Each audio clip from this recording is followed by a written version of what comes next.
వి gold trusted gold buyers తాకట్టులో ఉన్న బంగారాన్ని విడిపించి ఈ రోజు ఉన్న మార్కెట్ ధరకే కొనబడును. మరిన్ని వివరాలకు సంప్రదించండి 7710 కూడా నా హృదయపూర్వక నమస్కారాలు తెలియజేసుకుంటున్నాను. కావ్య వందనాలు తెలియజేసుకుంటున్నాను. ఇంకా నాకు ఇచ్చింది ఇది పద్మభూషణ్ కళకి. అంటే నేను ఒక నటుడిగా సరే ముందుగా ఇక ఈ యొక్క పంపిణీలో ఈ ప్రభుత్వం ఏదైతే మంజూరు చేసిందో ఈ యొక్క పట్టాల యొక్క ఏదైతే అంటే మీకు పూర్తి దాని మీద హక్కు వచ్చే విధంగా అలాగే ఈ యొక్క శుభమైన కార్యక్రమాన్ని ఈ రోజు రాష్ట్రంలోనే ఇక్కడి నుంచి ప్రారంభించడం ఎంతో ఆనందంగా ఉంది. పొజిషనల్ సర్టిఫికేట్ అంటే హిందూపురం అంటే నందమూరి పురం. ఎందుకు చెప్తారంటే నన్ను 3 సార్లు గెలిపించారు, నాన్నగారిని 3 సార్లు గెలిపించారు, లేకపోతే మా అన్నయ్య హరికృష్ణ గారిని ఒకసారి గెలిపించారు. దానికంటే ముఖ్యంగా నాన్నగారి యొక్క దూరాలోచన అంటే ఆయన ఎప్పుడు ఏది మొదలు పెట్టినా కూడా ఇదివరకు ఇక్కడి నుంచి కాకుండా వేరే నియోజకవర్గాల నుంచి ప్రాతినిధ్యం వహించినప్పుడు ఆయన ప్రతిదీ కూడా ఆయన సొంత ఊరు ఆయన నిమ్మకూరు నుంచి ఆయన ప్రారంభించేవారు. ఆయన పుట్టిన చెప్పొచ్చేది అదే సినిమా ఫంక్షన్ కాదు ఇది. అందరూ ప్రజా ప్రతినిధులు ఉన్నారు ఇక్కడ. కాకపోతే ఒక సినిమాకి ఆలోచన ఎక్కడి నుంచి వస్తుంది అన్నది మా రాయలసీమను మొదలు పెట్టా సినిమా. డైలాగ్ గుర్తుందిగా, జాంతే కవి రాయలసీమ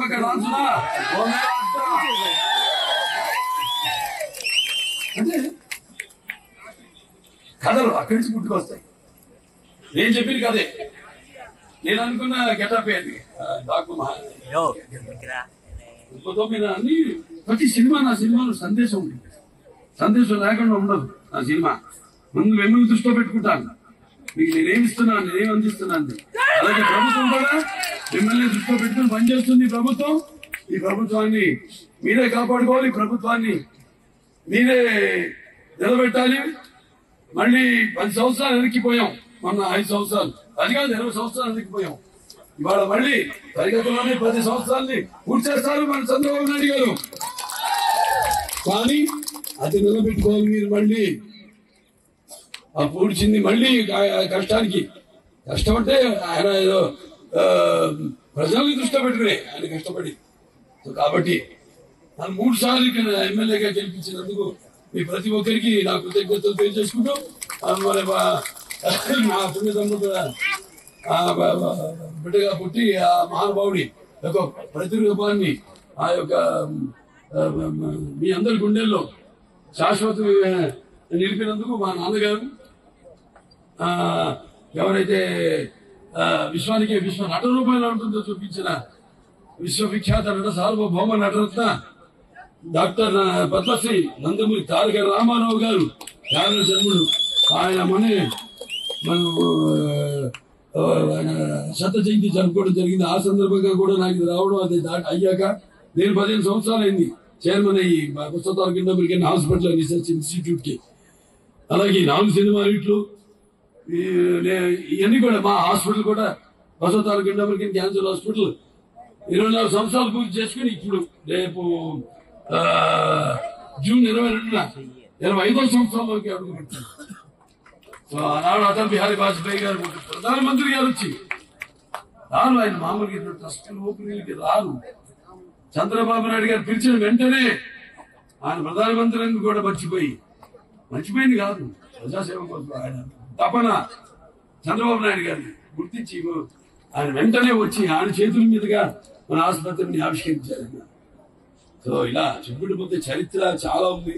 ఇంకా చరిత్ర సృష్టించాలని నేనే, దానికి తిరిగి రాయాలని నేనే నినాదం, అది నా సంతకం అని మరొకసారి మీ అందరికి సభ్యంగా మనవి చేసుకుంటూ అందరికి కూడా ఏదైతే నివాసం ఉన్నటువంటి ఇల్లులు ఉన్నాయో అన్ అబ్జెక్షబుల్ ల్యాండ్స్ ఉన్నాయో అన్ని కూడా రెగ్యులైజ్ చేస్తా అని చెప్పి మాట ఇచ్చాడు. అది రెగ్యులైజ్ చేయడం కోసం 6 నెలలు నా వెంట పడి అంటే దాన్ని ఎలా చేయాలి అనేసి. కేవలం మంగళగిరి కాదు, మంగళగిరిలో అద్భుతమైన కార్యక్రమం చేశాడు. చరిత్రలో ఎవరు చేయని ప్రోగ్రాం చేశాడు. 3000 మందికి దాదాపుగా 1000 కోట్ల ఆస్తి పంచాడు. 5 రోజులు, రోజుకి 700 మందికి చొప్పున ప్రతి ఒక్క మనిషి కూడా అతనే ఓపిక్ గా నుంచుని ఉదయం సాయంత్రం దాకా. మాకెవరికి అంత ఓపిక లేదు. ఒక్క రోజు నేను నుంచుంటే మళ్ళీ పడిపోయి కింద 5 రోజుల నుంచి ప్రతి ఒక్క మనిషిని పలకరించి 3,000 పట్టాలు 1,000 కోట్ల ఆస్తి. దానికి రూపకల్పన కూడా 6 నెలలు నా ఎంటపాటి దాంట్లో మార్పులు. డిసెంబర్ 24 ఆయన ఎక్కడో విదేశాల్లో ఉన్నాడు. ఆ రోజు కూడా మెసేజ్ చేశాడు నాకు బాగా గుర్తు. ఇక్కడ లేడు, అక్కడి నుంచి కూడా ఈ మార్పు చేయండి. నేను సరే రిజిస్ట్రేషన్ ఫీజు తీసుకున్నాను, వద్దు పేదల దగ్గర నుంచి ఫీజు కూడా వద్దు. ఎవరైతే 2019 ముందు నివాసం ఉండి ఏదైతే చిన్న చిన్న డ్వెల్లింగ్స్ ఉంటాయో, చిన్న చిన్న ఇల్లులు ఉంటాయో అవన్నీ కూడా రెగ్యులైజ్ చేస్తున్నాం, ఉచితంగా చేస్తున్నాం. దాంతో పాటు రిజిస్ట్రేషన్ కూడా ఫ్రీగా చేస్తున్నాం. పేదలకి 2 సంవత్సరాల తర్వాత మళ్ళా ఈ అమ్ముకునే హక్కు, అలాగే లోన్ తీసుకునే హక్కు కల్పించే విధంగా ఈ కార్యక్రమం రూపకల్పన చేశారంటే ఈ కుటుంబానికి పేదల పట్ల ఆ ప్రేమ ఆప్యాయతను తెలియజేస్తా ఉన్నాం. లోకేష్ గారు అలా చేశారు. దాని తర్వాత ఇలాంటి కార్యక్రమాలు మొత్తం కూడా ఏదైతే గతంలో ఇప్పుడే కలెక్టర్ గారు మేము కూడా మాట్లాడే మొన్ననే గౌరవ ముఖ్యమంత్రి గారు చెప్పారు. పాత ఇల్లును కూడా అయితే 1 టైం సెటిల్మెంట్ ఉందో గత ప్రభుత్వం 10,000 రూపాయలు అడిగింది, అది కూడా చేయకుండా ఫ్రీగా చేస్తామని చెప్పాను. తప్పకుండా అది కూడా మేము రాబోయే రోజులు చేయబోతా ఉన్నాం అని చెప్పి తెలియజేస్తా ఉన్నాం. ఎందుకంటే ఊరికనే మాటలు చెప్పి మాయలు చెప్పి దోచుకునే ప్రభుత్వం కాదు ఇది. గత ప్రభుత్వం చేసింది అట్లా, మద్యంలో దోచుకోవటం, ఇసుకలో దోచుకోవటం, మట్టిలో దోచుకోవటం, ఏది కనపడితే దోచుకోవటం, ఏది కనపడితే దోచుకోవటం. కానీ ఈ రోజున సూపర్ 6 చెప్పాము, తప్పకుండా ఏదైతే హామీ చేయగలం అన్ని చేసాం. వచ్చే నెలే మీరు రాసుకోండి, ప్రతి ఒక్క అమ్మకి ప్రతి ఒక్క అక్కకి కూడా తల్లికి 100 ఇవ్వబోతా ఉన్నాం. అలాగే రైతులకు కూడా ఏదైతే 20,000 ఇస్తానో 10 సంవత్సరాలు అది కూడా వచ్చే నెల ఎప్పుడైతే సీజన్ స్టార్ట్ అవుతా ఉందో అప్పుడు ఇవ్వబోతా ఉన్నాం. ప్రతి ఒక్క మాట నిలబెట్టుకోబోతున్నాం అని చెప్పేసి కూడా మీకు తెలియజేస్తా ఉన్నాను. ఎందుకంటే ప్రజల్లో ఆనందం ఉండాలి, ప్రజల్లో ఉత్సాహం ఉండాలి. ఏదైతే జై బాలయ్య అంటే ఉత్సాహం ఉంటుందో అంతకంటే ఎక్కువ ఉత్సాహం ప్రజల్లో ఉండాలి అని చెప్పేసి చంద్రబాబు నాయుడు గారు ఎప్పుడు తపనపడి పేదల కోసం కష్టపడే గొప్ప నాయకుడు చంద్రబాబు నాయుడు గారు. ఈ రోజు చంద్రబాబు నాయుడు గారు, పక్కన పవన్ కళ్యాణ్ గారు, కేంద్రం నుంచి మోడీ గారు పూర్తి సహకారాలు మనకు ఉన్నాయి. ఎందుకంటే పవన్ కళ్యాణ్ గారి ఆలోచనలు, మోడీ గారు ఆశీస్సులు మనకు చాలా అవసరం.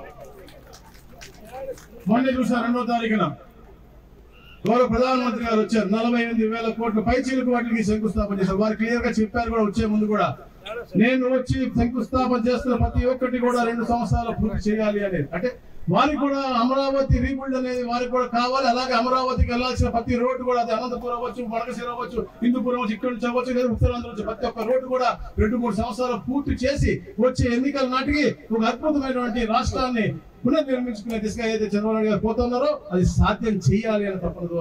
అందరూ టీం వర్క్ గా కూటమితో పని. మరిన్ని వీడియోస్ కోసం ఛానల్ ని సబ్స్క్రైబ్ చేయండి. లేటెస్ట్ అప్డేట్స్ కోసం వాట్సాప్ ఛానల్ ని ఫాలో అవ్వండి. ఆ లింక్ డిస్క్రిప్షన్ లో ఉంది.